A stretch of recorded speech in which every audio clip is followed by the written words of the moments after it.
It's not what you think it is. It's not, you know, Vladimir Putin or presidents or Biden or all these political figures and these big games. Power is a feeling, it's an essence, it's an emotion. It's a human need and desire. And really what power is a sense of understanding yourself and being able to control yourself.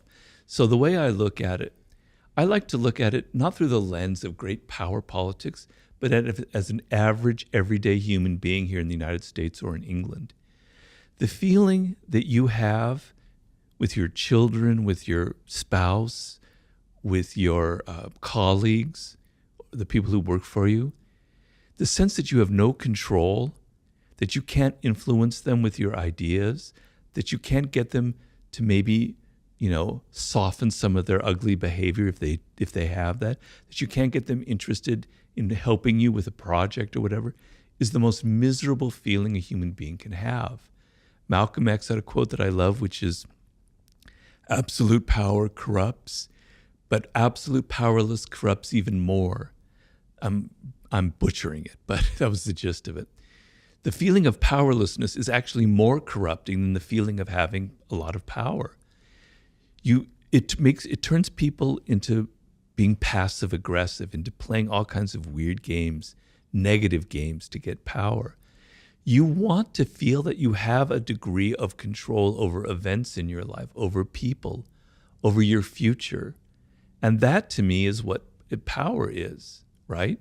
And so some of that involves these games that I mentioned in there, and some of it goes beyond the 48 laws of power, which I've tried to indicate in my other books. But it's the sense that I'm not helpless in this world.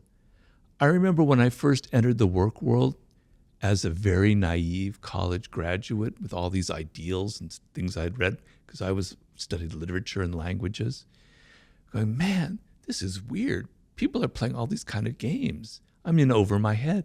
I made mistakes. I got fired for being, too brash, for outshine the master. It was painful, right?